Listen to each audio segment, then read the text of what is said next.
Welcome back to Empowerment Library, your go-to destination for powerful book insights that fuel your personal and financial growth. In our previous episode, we explored The Personal MBA by Josh Kaufman, a masterclass in modern business thinking without the expensive tuition fees. If you missed that, be sure to check it out. Today, we're diving into a book that flips conventional wisdom on its head, The Art of Laziness. Yes, you heard that right. Laziness, but with a twist of wisdom. In a world obsessed with hustle culture, this book invites us to pause, reflect, and ask, is doing less sometimes the secret to achieving more? So grab your favorite drink, sit back, and let's explore the lazy way to a smarter, calmer, and more meaningful life. Introduction. What if laziness isn't a flaw, but a superpower in disguise? In a culture that praises 5 a.m. alarms, endless hustle, and packed calendars, The Art of Laziness dares to ask a radical question. What if slowing down is actually the smarter path to success? This book challenges the deeply rooted belief that our value comes from constant doing, and instead offers a bold, refreshing perspective that doing less, when done with intention, can actually help us live more. It's not about being idle, careless, or lazy in the traditional sense. It's about being deliberate, thoughtful, and strategic with your energy. Through humor, psychological insights, and down-to-earth wisdom, the book shows how so-called laziness can unlock higher creativity, sharper focus, better decisions, and a life that feels more balanced and fulfilling.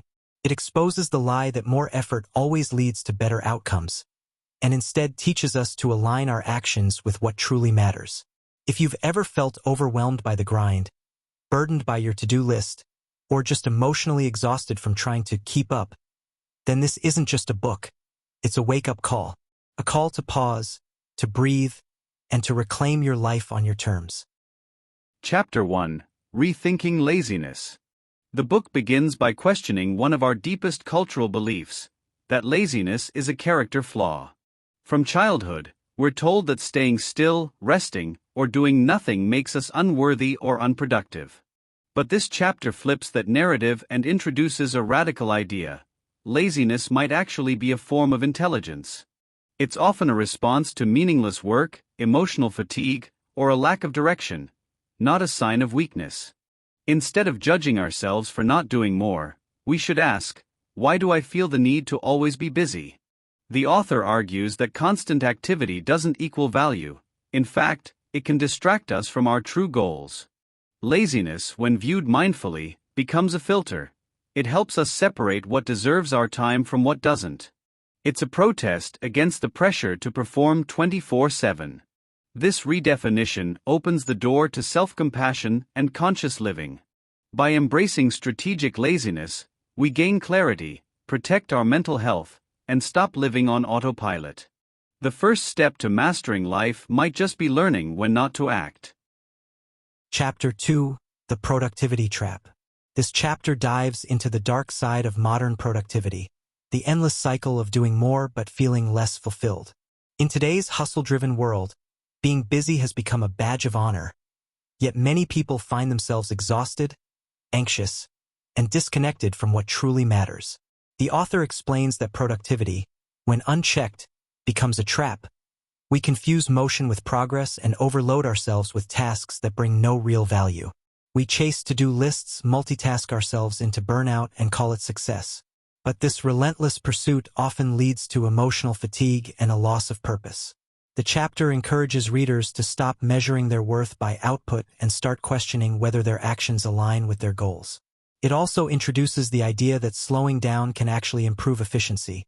By focusing on fewer, more meaningful tasks, we get better results with less effort. True productivity isn't about doing more. It's about doing what matters most, and letting go of the rest without guilt. Chapter 3: Intentional Idleness. In a world that worships constant activity, being idle is often seen as laziness or wasted time. But this chapter reclaims idleness as something powerful and necessary. The author introduces the idea of intentional idleness, deliberately stepping back from activity to create space for reflection, creativity, and self-awareness. It's in those quiet, unstructured moments that our best ideas often emerge. The book argues that many breakthroughs in art, science, and personal growth have come not from busyness, but from boredom, silence, and solitude. Idleness gives the mind freedom to wonder, question, and imagine beyond the limits of routine. Instead of filling every gap in our schedule, we should protect them as sacred. Being still is not the absence of action, it's the foundation of intentional action. This chapter invites us to stop rushing and start being, to use moments of stillness not as escape, but as fuel for deeper living. It's about embracing silence as a tool, not a threat. Chapter 4: Energy Management over Time Management. We've been taught to manage time, to break our days into hours, squeeze in tasks, and color-code our calendars. But this chapter argues that time isn't the real issue, energy is. You can have all the time in the world, but without the mental, emotional, and physical energy to use it well, it's wasted. The author urges us to shift our focus from maximizing minutes to protecting our energy. That means identifying what drains us and what fuels us, and being bold enough to eliminate the unnecessary. Laziness, in this sense, becomes an act of self-preservation. It's the mind's way of signaling that we're overstretched or misaligned. The book suggests building rest, breaks, sleep, and joy into your day before burnout arrives. You'll notice that when your energy is high, tasks feel easier, creativity flows naturally, and decisions become clearer. Managing energy, not just time, allows us to work smarter, not harder, and to live with greater balance and sustainability. Chapter 5: The Power of Saying No. Saying yes all the time may seem polite or productive, but this chapter reveals that it's often the biggest thief of our time, energy, and peace. The author argues that laziness, when used wisely, teaches us the value of setting boundaries. By learning to say no, we protect ourselves from overload, avoid unnecessary obligations, and reclaim control over our lives.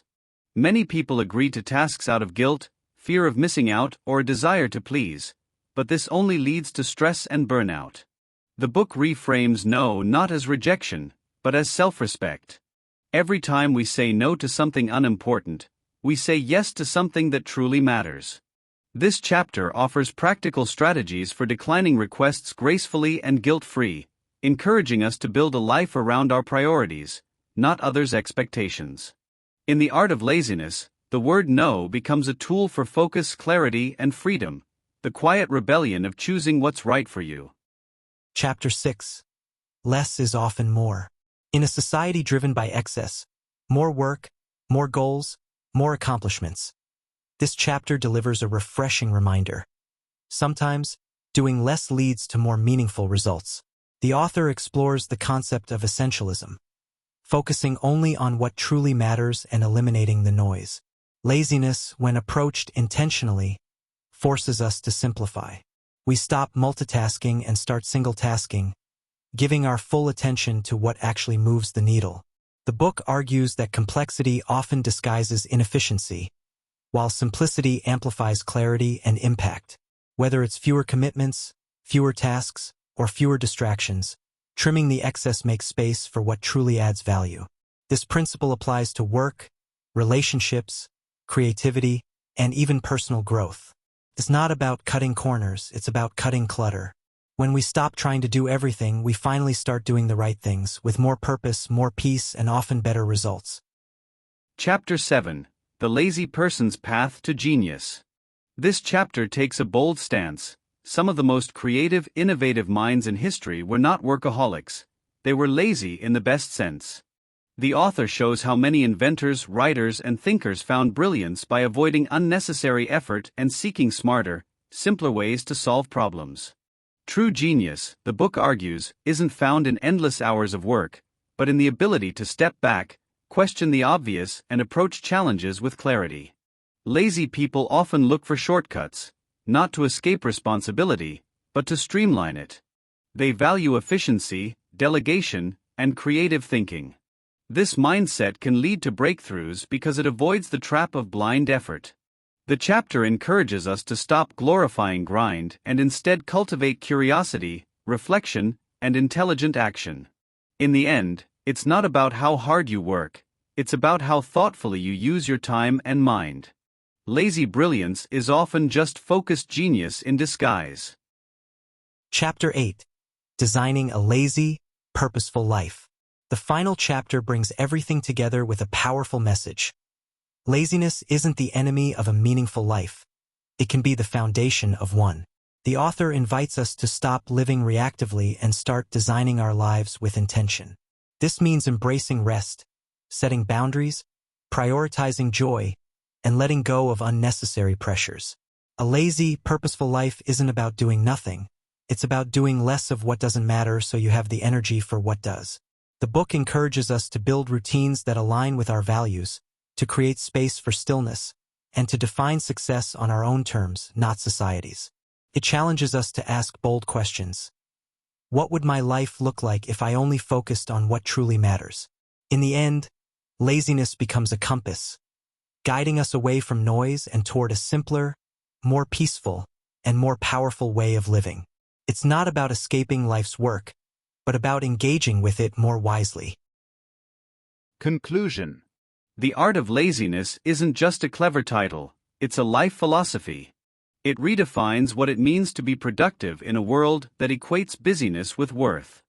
Through each chapter, the book gently exposes the traps we fall into: overworking, overcommitting, overstressing, all in the name of success. But real success, it argues, doesn't come from doing everything.